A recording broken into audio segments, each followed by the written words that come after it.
آپ دیکھ رہے ہیں اہل حدیث میڈیا سروس، جس میں علماء اہل حدیث کی تقریریں آپ آسانی سن سکتے ہیں۔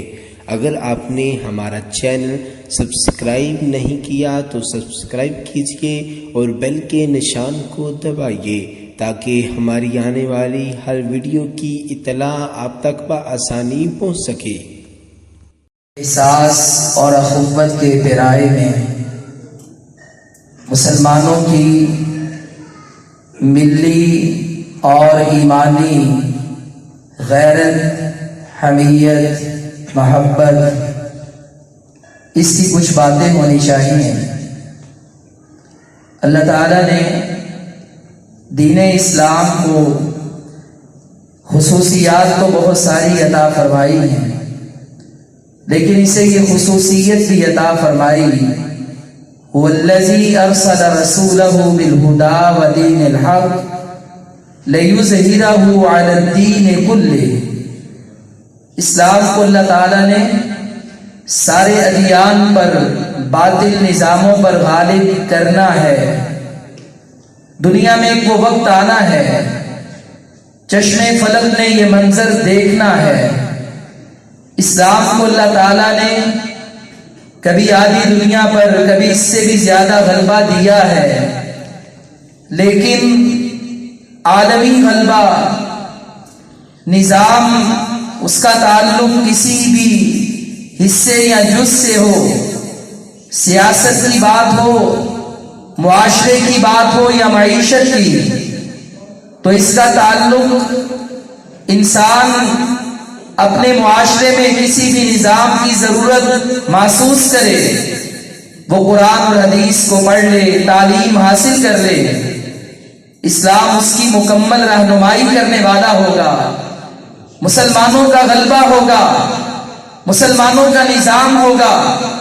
یہ اللہ رب العالمین نے اسلام کا وصف بیان کیا ہے اور ایمان والوں کو یہ ٹاسک دیا ہے، وہ اس ہدف کو سامنے رکھ کر نبی علیہ السلام کے شانہ بشانہ چلے، قدم با قدم چلے، ہر لمحہ اور ہر گھڑی چلے، دن اور رات چلے۔ اگر مکہ میں ضرورت پڑی تو دعوت کے میدان میں حاضر ہیں، آپ مشکلات کو برداشت کرنے والے ہیں، مسائل پر صبر کرنے والے ہیں، اور اگر مدینہ میں آئے، اللہ کے رسول علیہ السلام نے اس بات کا اعلان کیا، قرآن مجید کی آیات پڑھی، اذن للذین، اجازت دے دی گئی ان لوگوں کو جنہوں نے بڑا ہی ظلم و ستم سہا، جن پہ ظلم کے پہاڑ توڑے گئے اور وہ صبر کرتے رہے، کلمے پہ ڈٹے رہے، اسلام میں استقامت اختیار کیے رہے۔ آج اللہ انہیں اس بات کی اجازت دے رہا ہے کہ وہ قتال کریں، وہ جہاد کریں، وہ اللہ اس کے رسول کے اس دشمن کے خلاف تلوار اٹھائیں، وہ غلبہ اسلام کے لیے پہلا قدم اٹھائیں، پہلی اینٹ رکھیں۔ مسلمانوں نے نہ رمضان کا مہینہ دیکھا، نہ انہوں نے روزے کی سختیاں دیکھی، نہ انہوں نے وسائل کی کمی دیکھی، وہ اللہ کا نام لے کر میدان میں اترے، تلواریں لے کر، جو وسائل سے لے کر حاضر ہوئے، قتال کرنے لگے، اللہ کے نبی دعائیں کرنے لگے، یا اللہ یہ آج 313 ہیں، اگر یہ باقی ہیں تو تیرا نام زندہ رہے گا، اگر یہ نہ رہے تو تیرا نام کون لے گا؟ دعائیں ہوتی رہی، جہاد کا آغاز ہوا، مقصد کیا ہے؟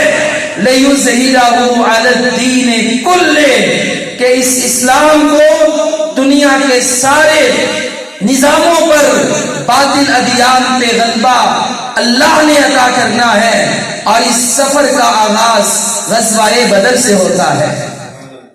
دنیا میں بڑے بڑے نظام ہیں، دین ہیں، لوگوں نے شرک کا آغاز اس بات سے کیا، کسی اللہ کے نیک بندے کی مورتی بنا دی، قبر کو لے لیا، تصویر کو لے لیا، نام کو لے لیا، جائے وفات کو لے لیا، اور وہاں پہ شرک کا آغاز کر دیا۔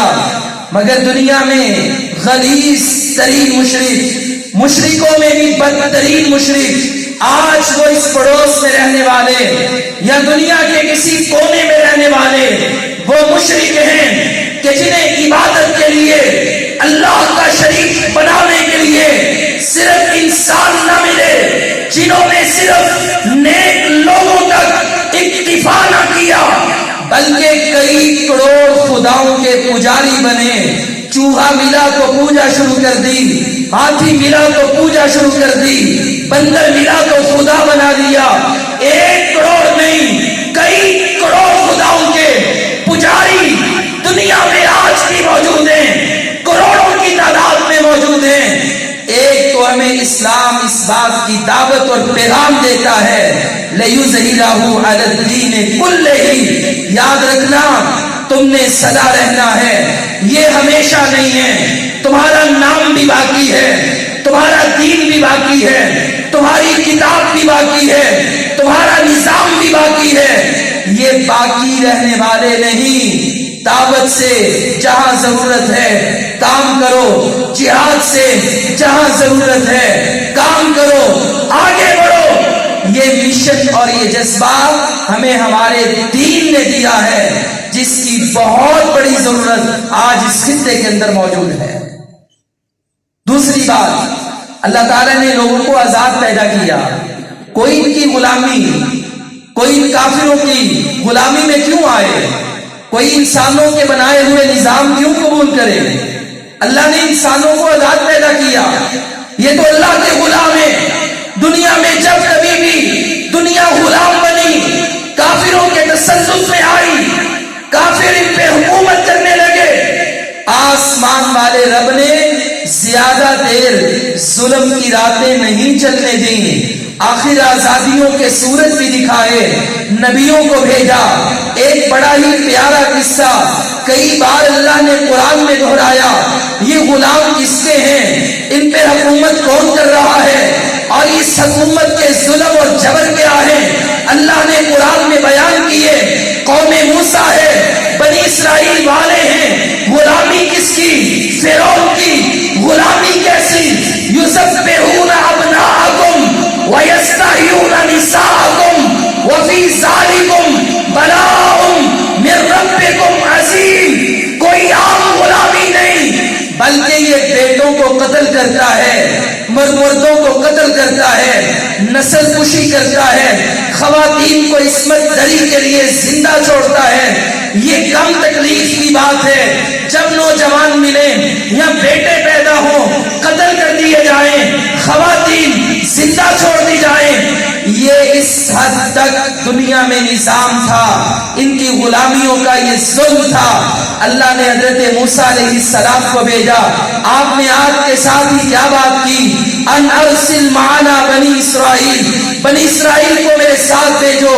تلک نعمت تمنھا علی ان عبدت بنی اسرائیل، بات ہوگی تو یہ ہوگی کہ تو نے بنی اسرائیل کو کئی سالوں سے غلام کیوں بنا کے رکھا ہے۔ آزادی کی بات ہوگی، یہ تو ایسے غلام ہیں آزادی کا سوچ بھی نہیں سکتے۔ جب سوچ ہی نہیں ہے تو تحریک کہاں سے ہوگی، حرکت کہاں سے ہوگی، کردار کہاں سے ہوگا؟ ان عبدت بنی اسرائیل، جب فرعون سے بات کی کہ بنی اسرائیل کو آزاد کر، آزادی کا شعور دیا، فرعون اس بات کو دبانے لگا، موضوع ہی بدل دیا۔ فرعون نے کہا موسیٰ اپنے رب کے بارے میں بتا، تیرا اس کے بارے میں کیا دعویٰ ہے؟ اس نے یہ بات ہی پلٹ دی، اس نے یہ جواب نہیں دیا۔ کیوں؟ اس لیے کہ جس قوم کو آزادی کا شعور آ جائے وہ پھر آرام سے نہیں بیٹھتے، وہ ذبح ہوتے بچے نہیں دیکھتے، وہ دنیا میں پستی کی ذلت کی موت برداشت نہیں کرتے، وہ خواتین کی عصمت دری برداشت نہیں کرتے۔ جب آزادیوں کا شعور پیدا ہوتا ہے تو لوگ بھی میدانوں میں آتے ہیں اور پھر آزادی کا شعور بھی آسمان والا رب دے. رستم کا میدان ہے. ربیع بن عامر رضی اللہ عنہ سفیر بن کے رستم کے پاس گئے. قادسیہ کی جنگ جاری ہے, ہاتھیوں سے مقابلہ ہے, بڑا عظیم مارکا ہے. اس نے سوال کیا اور ربیع بن عامر یہ کافروں کا کمانڈر سوال کر رہا ہے, مسلمانوں کے ادنا سے سپاہی سے تمہیں کیا فکر پڑی؟ تم مدینہ سے چلے, ایران میں آگے, قادسیہ کے میدان میں آگے, ڈر تمہیں لگتا نہیں ہے, ہاتھیوں کے مقابلے میں آگے ہے تمہارے پاس کیا؟ گھوڑے, تیر و تلوار, کیا مسئلہ ہے؟ تمہارا مقصد کیا ہے؟ حکومتیں چاہتے ہو, سرداریاں چاہتے ہو, چودراہے چاہتے ہو, ملک چاہتے ہو, کیا مقصد ہے تمہارا؟ تاریخی جواب دیا. اللہ کی قسم قیامت کی دیواروں تک کے لیے مسلمانوں کے لیے پیغام ہے, جہاں کہیں بھی آزادیوں کی بات ہو, مسلمانوں کو غلامیوں سے چھڑانے کی بات ہو, جواب کیا ہے؟ کہا ہم بدر سے چلے 313 تھے, چلتے چلتے آج حضرت عمر فاروق رضی اللہ عنہ کے زمانے میں سعد بن ابی وقاص کی قیادت میں قادسیہ کے میدان میں پہنچے. مقصد ایک ہی ہے, لنخرج العباد من عبادت العباد الى عبادت رب العباد. یہ بندے اللہ کے ہیں, اللہ کے بندوں کو بندوں کی غلامی سے نکال کر بندوں کے رب کا غلام بنانا چاہتے ہیں. یہی ہمارے جہاد کا مقصد ہے, اس کے علاوہ ہمارا کوئی مقصد نہیں ہے. ہم اللہ کا غلام بنانا چاہتے ہیں, اللہ کا نظام لانا چاہتے ہیں. عزیز بھائیو, آج اگر آپ کشمیر اور اس جیسے اور بھی فلسطین دیگر کمزور ممالک کی طرف نظر دوڑائیں, واللہ لوگ ایسی باتیں نہیں کرتے. وہ سمجھتے ہیں یہ سیاست کی بات ہے, یہ مسئلہ ہے, علماء کی مساجد کی منبر و محراب کی یہ بات نہیں ہے. جب تک علماء زندہ ہیں, طلباء زندہ ہیں, دین اسلام ایسے لوگوں سے محروم نہیں ہو سکتا. اگر اسلام نماز میں میری رہنمائی کرے, حج میں میری رہنمائی کرے, زکات میں میری رہنمائی کرے, عمرہ میں میری رہنمائی کرے, اللہ کی قسم اسلام اس بات میں بھی میری رہنمائی کرتا ہے کہ غلامیوں کے دور میں آزادیاں لینا کتنا ضروری ہے, اور یہ آزادیاں کیوں لینی ہیں, کیسے لینی ہیں, اس بارے میں بھی قدم قدم پہ اسلام میری رہنمائی کرتا ہے.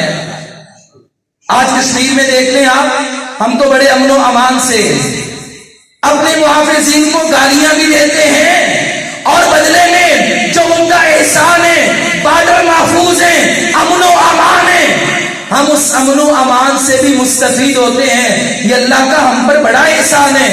کوئی نماز پڑھنے کے بعد ہم پہ گولی نہیں برساتا, مارتا نہیں ہے, لاٹھیاں نہیں برساتا, خطبات پہ پابندی نہیں لگاتا, کرفیو نہیں ہے, ہماری ڈگریوں کو خطرہ نہیں ہے. یہ کورونا کا چند مہینے کا, چند دنوں کا کرفیو آیا, لوگ حیران ہو گئے, پریشان ہو گئے, اور جن کی 5-6 نسلوں نے کرفیو گزارے, جنہوں نے مشکلات دیکھی, جنہوں نے تعلیم قربان کی, مقصد کیا لا الہ الا اللہ, مقصد کیا الہ کے پاکستان, اور بنیاد کیا لا الہ الا اللہ.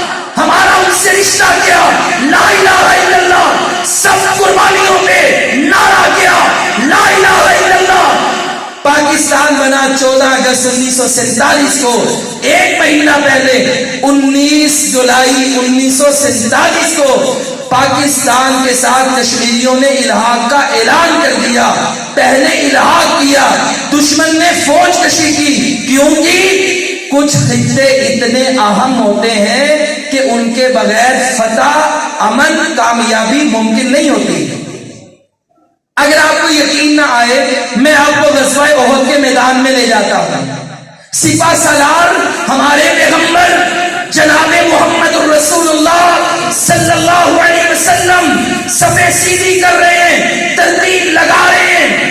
کہا یہ درہ جو ہے 50 صحابہ صحابہ کو دیا، کہا فتح بھی ہو جائے، مال غنیمت بھی تقسیم ہو جائے، اس کو چھوڑنا نہیں ہے۔ پتا تھا یہ اتنا اہم حصہ ہے، اگر اس کو چھوڑ دیا، پہرا نہ دیا تو ہماری فتح شکست میں بدل سکتی ہے۔ ذرا سی کمی کوتاہی ہوئی، فتح شکست میں بدل گئی، اور وہاں پر زخمی اور شہداء کی لاشیں، خود اللہ کے نبی صلی اللہ علیہ وسلم بھی زخمی حالت میں وہاں پہ ہیں۔ اسی طرح ہمارے قائد پاکستان بنانے والوں نے یہ بات کہی تھی، لوگوں اسلام آباد کشمیر کے پہاڑوں کے سائے میں ہے، اس کا پانی پاکستان کے ندی نالوں میں گرتا ہے، یہ تمہاری شہرگ ہے، اگر یہ تمہارے ہاتھ میں نہیں تو تمہارا پاکستان، تمہارا ملک محفوظ نہیں ہے۔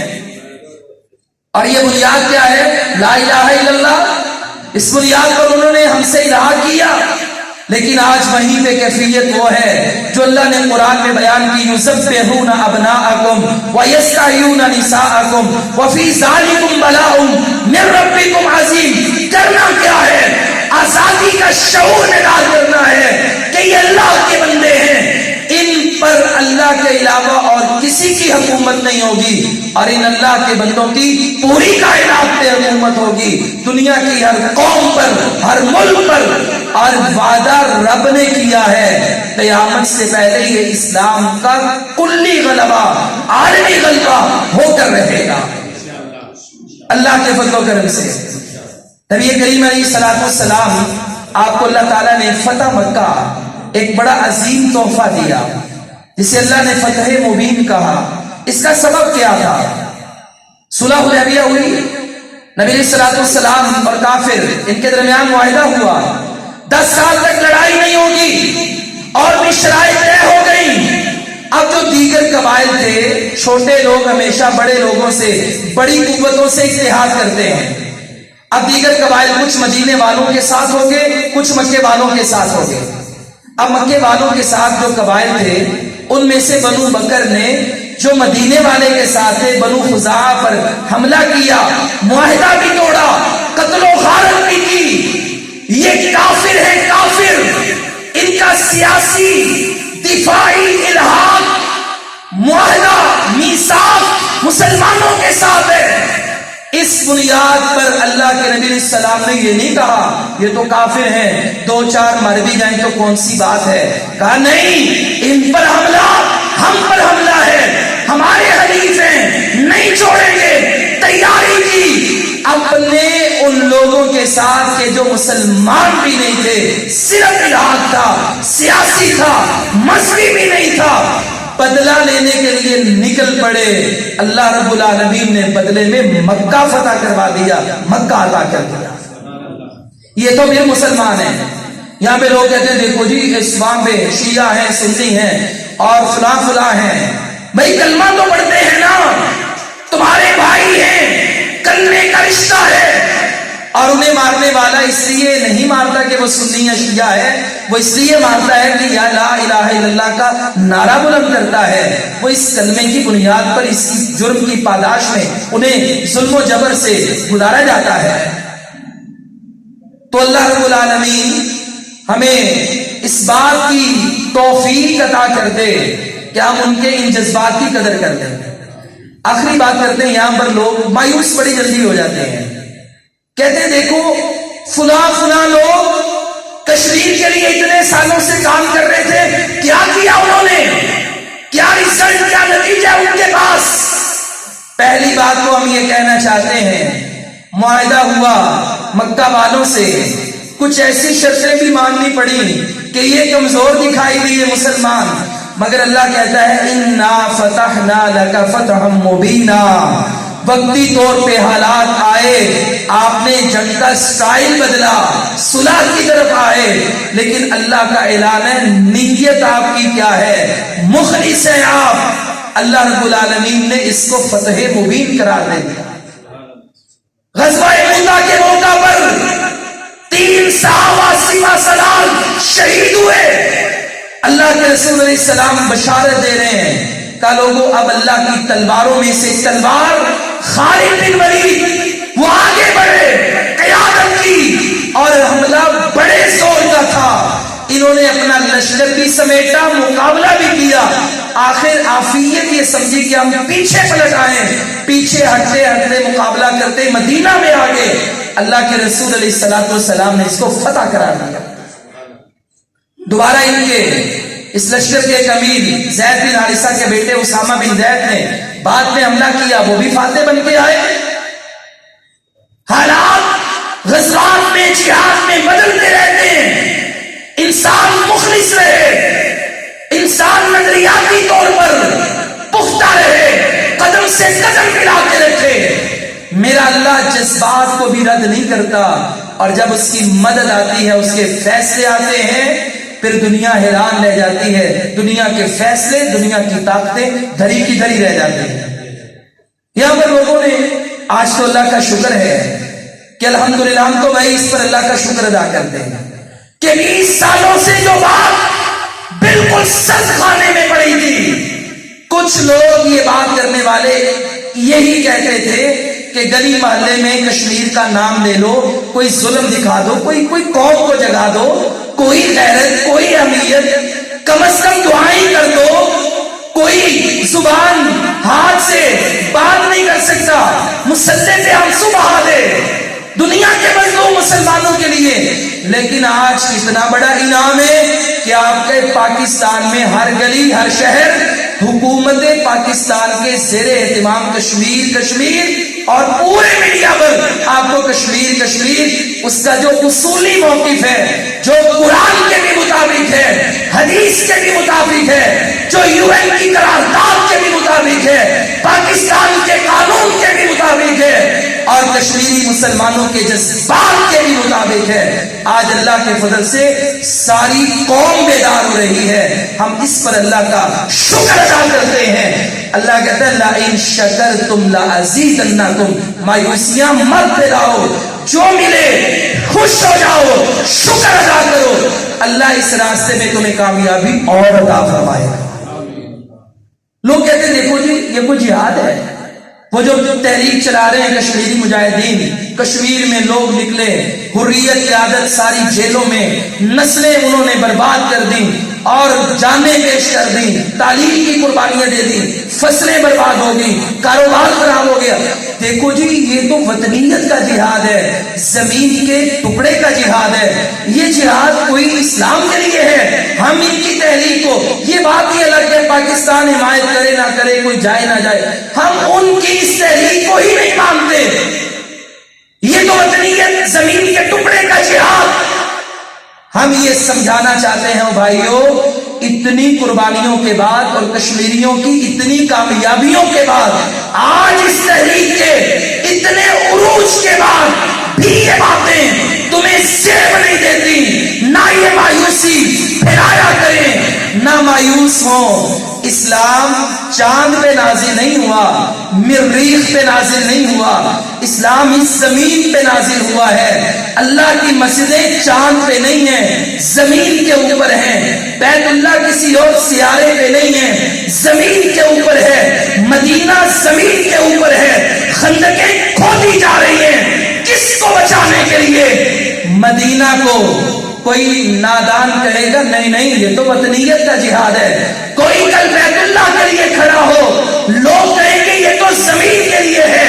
اللہ کے بندو, اسلام زمین پہ آیا, رہنا ہم نے زمین پر ہے. اللہ کا نظام غالب زمین پہ کرنا ہے. گھر بار ہمارے زمین پر ہے, وطن ہمارے زمین پر ہے. اللہ کے نبی نے ایک اصولی بات بتا دی.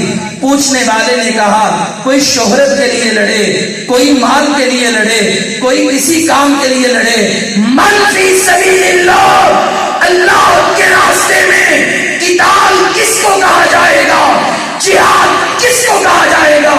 آپ نے کہا من قاتل لتکون کلمۃ اللہ ہی العلیٰ فہو فی سبیل اللہ, جو اس لیے لڑے کہ لا الہ الا اللہ سر بلند ہو جائے, وہ فی سبیل اللہ ہے. اس کلمے کی بنیاد پر بننے والی مساجد, بننے والے ملک, بننے والے گھر, یہ ہے تو ہم ہیں, ہم نے ان میں رہنا ہے, عبادتیں کرنی ہیں.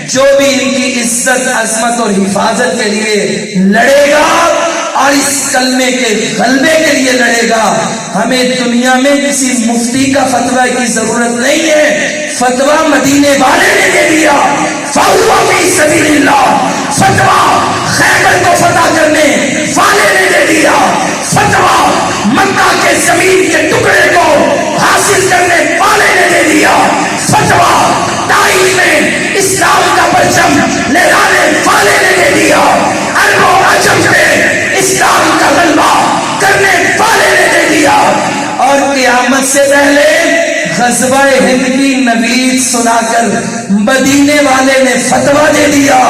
جو بھی نیت کیا ہے اللہ کے راستے میں لڑنا ہے, اللہ کے ان دشمنوں سے لڑنا ہے جن کے ہاتھوں سے نہ ملک محفوظ, نہ مسجد, نہ مسلمان.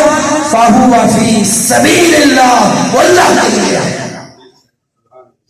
آئیے, یہ شہادتوں کے سفر پہلے اور آخری نہیں ہے, یہ جاری رہیں گے. اور جب تک ہم زندہ ہیں نتیجے ہمارے ہاتھ میں نہیں ہیں, اس کے ہاتھ میں. ہمیں رب نے نتیجوں کا نہیں پوچھنا.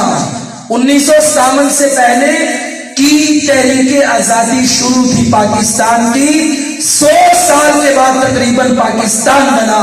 اگر 60-70 سال بعد وہ بیچارے تھک جاتے, آج یہ ملک نہ ہوتا. نتیجہ کیا ہے میرے اللہ کے پاس؟ ہم سب کا کردار کیا ہونا چاہیے؟ ایک دن کے لیے نہیں, ہمیشہ کے لیے ہر مظلوم مسلمان کے ساتھ ہیں. اور جب تک ہمارے جسم میں جان ہے, منہ میں زبان ہے, جسم میں آخری خون کا قطرہ ہے اور اللہ نے ہمیں توفیق دی, تو ہم ان کی مدد کے لیے کردار ادا کرتے رہیں گے. اللہ تعالیٰ ان مسلمانوں کو آزادیاں عطا فرمائے اور اسلام کو غلبہ دے, پاکستان کی حفاظت کرے. وآخر دعوانا الحمدللہ.